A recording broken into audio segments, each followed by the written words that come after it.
Fala, galerinha! Voltamos à segunda parte da Revolução Russa, beleza? Nós acabamos a última aula falando sobre a Revolução de Outubro de 1917, que estabeleceu aí, né, o regime socialista, né, os bolcheviques chegam ao poder. E aí, lembre-se, principalmente em tempos de Enem e similares, né, a análise de imagens é sempre muito importante. Então, aqui a gente vê, né, o que seria um operário, né, russo aí, né, levando a vanguarda, né, à frente da população russa, né, com uma bandeira vermelha, né, lembrando que o vermelho é o símbolo da Internacional Comunista, né, todos temos o sangue vermelho, então a ideia, né, de um internacionalismo vem pela cor vermelha, aí, a cor do sangue, né? E aqui mais uma charge, né? Primeiro o capital ou o burguês pisando, né, no operariado. Né? Sempre que aparecer uma cartola assim, tem a ver com a burguesia, né? Com a ideia ali de liberal do século XVIII, XIX, é um estereótipo, vamos lá. Né? E aqui o trabalhador, né, dando troco aqui, né, enfiando aí uma lança, né, no capital e assim por diante. Tá? E aí vem, né, o Lenin no poder. Aqui a gente tem uma, né, muito famosa propaganda bolchevique, que o Lenin varrendo a nobreza, os capitalistas, a igreja, né, o czar aí da Rússia. A Revolução de Outubro de 1917 ela começa, né, com o brado de todo o poder aos sovietes, né, os bolcheviques à frente, né, da Revolução vão bradar por um pouco, né, um período pequeno de tempo, todo o poder aos sovietes, mas depois a gente tem até uma carta, né, um documento muito famoso do Kropotkin, que era um anarquista ali daquele período, né, criticando a burocracia que se forma aí, né, durante o governo bolchevique. Bem, Lenin assume o poder do país e a primeira coisa que ele faz, lembra das teses de Abril, paz, terra e pão? Então, a primeira coisa que ele faz é um acordo de paz com a Alemanha, né? O Tratado de Brest-Litovsk, que deu à Rússia o armistício, né? A Rússia sai da guerra e entrega, né, aos alemães a Polônia, a Finlândia, a Lituânia, Letônia, Estônia. Aqui a gente vai ver no mapa, deixa eu mostrar aqui o mapa, toda a região aí que a Rússia cedeu, né? Toda essa parte em amarelo-ouro foi cedido ao território perdido pela Rússia no tratado ali de Brest-Litovsk, né? Segundo passo, reforma agrária, terra. Então você tem aí uma redistribuição de terras na Rússia, lembrando que havia uma concentração muito grande de terras nesse momento, a nacionalização das empresas que são entregues ao controle dos sovietes e também para impedir qualquer tipo de contra-revolução, né, já que se desenhava uma guerra civil aí na União Soviética, desculpe, na Rússia, ainda não é a União Soviética, na Rússia, nós temos aí o fuzilamento do czar, né, e de toda a família, né? Todos foram mortos aí a mando, né, da Revolução de Outubro. Aí. E aí, né, como falamos, já se desenhava a Guerra Civil. Você tem aí o Exército Vermelho, composto aí pelos bolcheviques, sovietes, camponeses em geral, e o Exército Branco, os mencheviques, capitaneando aí, né, com apoio dos latifundiários, da Igreja Ortodoxa, né, dos czaristas e também das potências estrangeiras. Né, você tem aí uma guerra civil violentíssima que duraria, né, praticamente 3 anos aí na Rússia. Ela começa já no finalzinho de 17 e se estende até 1921. Né? Os bolcheviques vão transferir a capital de Petrogrado para Moscou para ficar longe, né, do Báltico ali e de uma possível invasão estrangeira por mar. Né? Lembrando que as potências estrangeiras vão mandar números reduzidos de soldados porque ainda estavam na guerra, né? Você tem a Primeira Guerra rolando lá no fronte ocidental ainda. e foi implantado o comunismo de guerra, o que, claro, gerou aí, né, muitas revoltas internas e tudo mais. O comunismo de guerra foi a centralização da produção. Né? Todo mundo que produzia era obrigado a entregar para o governo e, né, essa requisição agrícola forçada fazia com que, ou fez com que a economia se, né, dissolvesse completamente, porque você não comprava e vendia mais. Era o governo quem distribuía, vamos lá, né, os produtos aí, o fruto dessa colheita, beleza?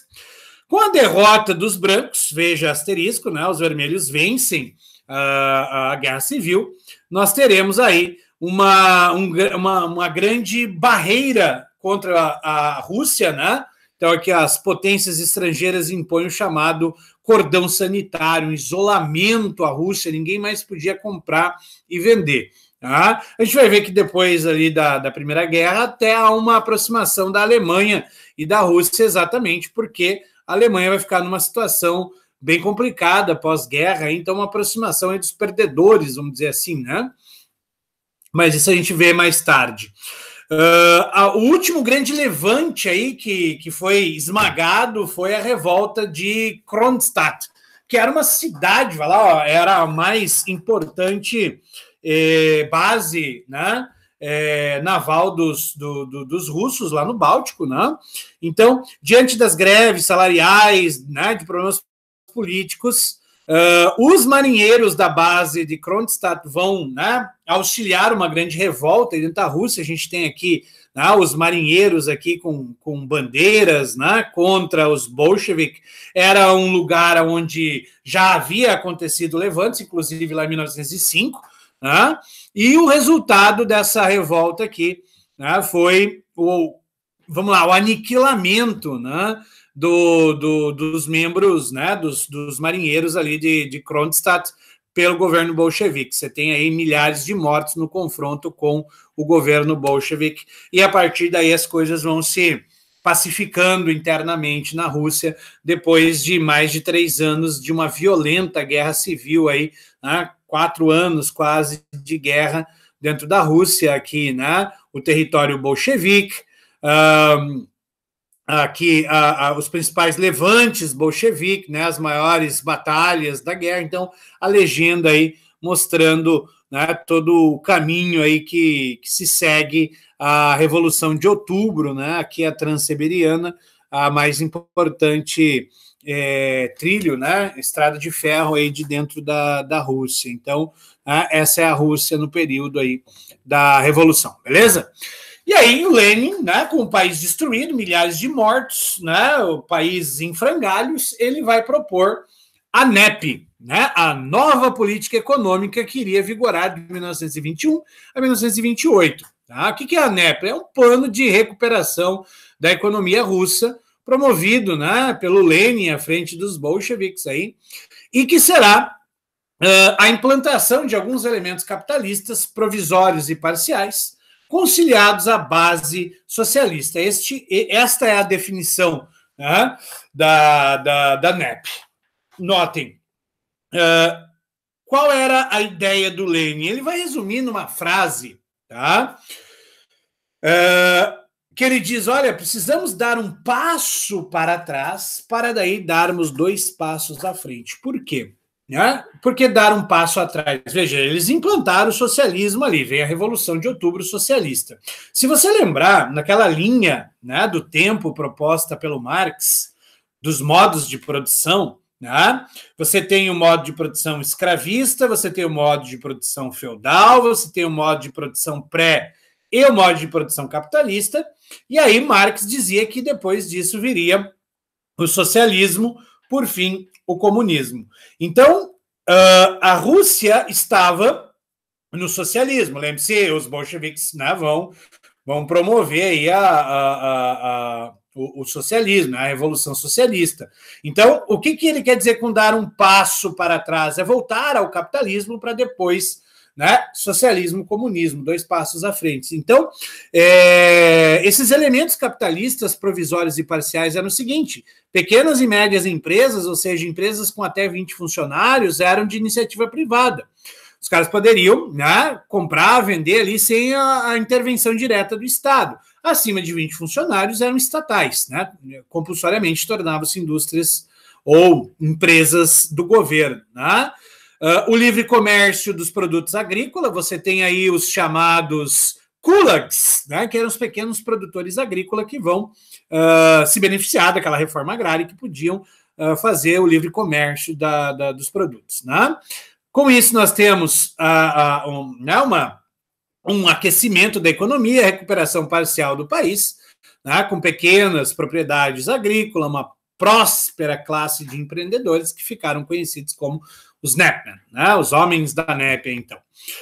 A partir de 1922, a Rússia, né, vai adotar o nome de União das Repúblicas Socialistas Soviéticas, né, tendo uma nova bandeira, né, a bandeira imperial da Rússia não vale mais. Agora você tem a bandeira vermelha, com a foice e o martelo, representando, gente, já falamos, né? A foice representa o campo, né?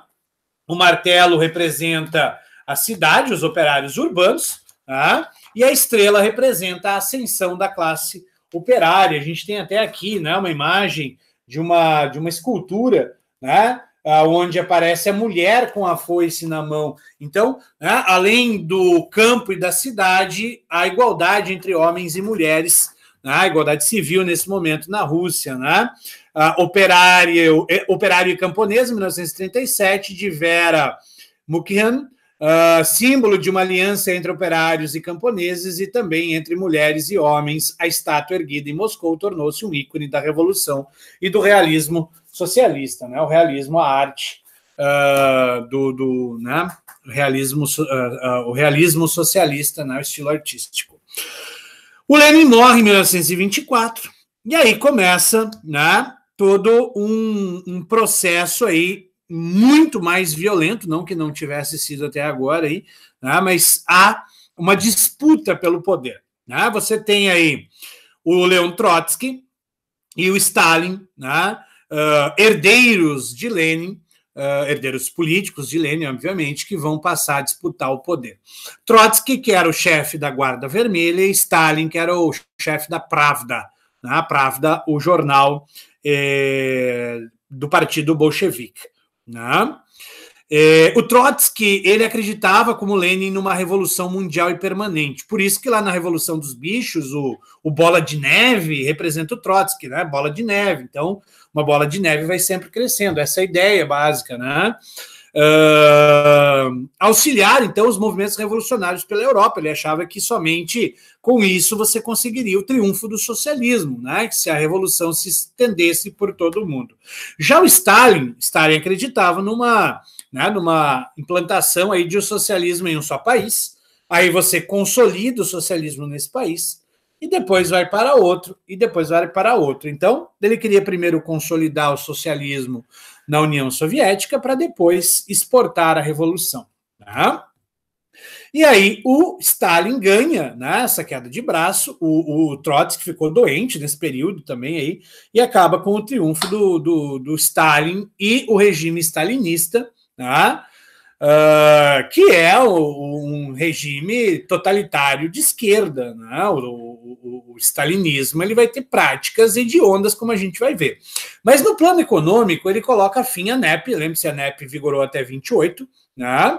E ele vai propor os planos quinquenais. Os planos quinquenais vão substituir a NEP em 1928 com a planificação econômica, ou seja, a cada 5 anos a União Soviética iria investir em um produto da indústria de base, né? O plano de metas a cada 5 anos, planos quinquenais, né? Seja geração de energia, produção de aço, né? E assim por diante, para favorecer a indústria de base. Então, a cada 5 anos, os caras focavam em um produto aí da indústria de base e também, o mais importante aí, a coletivização da terra. Aqui, com os planos quinquenais, nós teremos uma enorme impulso na indústria, tá? da União Soviética, e com a coletivização da terra, óbvio, nós teremos uma resistência muito grande dos camponeses, principalmente daqueles kulaks, que eram aqueles camponeses que né, ganharam um pedaço de terra lá na Revolução, na Reforma Agrária, e, claro, vão se colocar contra. Né? E vem uma repressão muito violenta do Estado, com muitas privações no campo. Aí você tem uma discussão historiográfica, né, com relação ao Holodomor. Né? Alguns vão dizer que o Holodomor, que foi o Holocausto ucraniano, né, aqui, 6 milhões de soviéticos morrem de fome, sobretudo na Ucrânia, né? Alguns vão dizer que os kulaks deliberadamente destruíram com as suas plantações para sabotar o governo stalinista. O outro discurso vai dizer que Stalin deliberadamente impediu o abastecimento daquela região, tá? Provocando, né, esses milhões de mortos aí. O fato é que crianças, principalmente crianças, foram atingidas pelo Holodomor, né, que já atingia, né, em outros momentos, durante a Guerra Civil também. A gente tem muitas imagens nesse livro aqui do Daniel Arão, né, de epidemias de fome aí, de parte da população russa. Né. O fato é que acontece o Holodomor, 6 milhões de pessoas morrem, né, e o modelo, né, stalinista, aí, o chamado socialismo real, será usado em vários outros países posteriormente, que caracteriza-se então, né, o stalinismo aí, né, a planificação econômica, a burocratização, a ultracentralização, e é adotado, né, em escala mundial aí. Tá? Nós temos então, né, o stalinismo aí, como a gente já falou, uma ditadura totalitária de esquerda, né, obviamente aí da extrema esquerda, né, a eliminação da oposição. Então, você tem os expurgos, prisões, torturas, né? Também aqui no livro do professor Daniel Arão, a gente vê, né, a perseguição pelas quais, né, muitos membros da própria revolução ali acabam sendo vitimados, né? Você tem aí muita gente que participou da Revolução de 1917, que é acusado de traição, né? O próprio Stalin tinha traços aí, né, de psicopatia, mania de perseguição, essa parada toda. Então ele vai eliminar muita gente que participou lá da Revolução de 1917. Tanto é que quando começa a Segunda Guerra Mundial, não havia marechais na Rússia, né? A União Soviética não tinha marechais, porque, né, uma galera havia sido ou morta, ou expulsa, ou fugiu, ou, né? Coisa que o vale aí, o próprio Trotsky é um exemplo disso, né? Ele foi morto a mando de Stalin em 1940 no México, lá com uma machadada no crânio, né, de um agente da KGB. Né? Antes disso, você tem toda uma máquina de propaganda que foi usada pra caramba aqui, né? Uma propaganda governamental muito grande, usada pelo Stalin, né, para promover aí o silenciamento do Trotsky, né? Você tem aqui fotos que foram adulteradas, né? Aqui você tem Lenin, aqui você tem o Trotsky, aqui você tem o Lenin, aqui você não tem o Trotsky. Né? Ele foi apagado das fotos, Trotsky, Lenin, né? Lenin, ninguém. Né? Há todo um processo de silenciamento.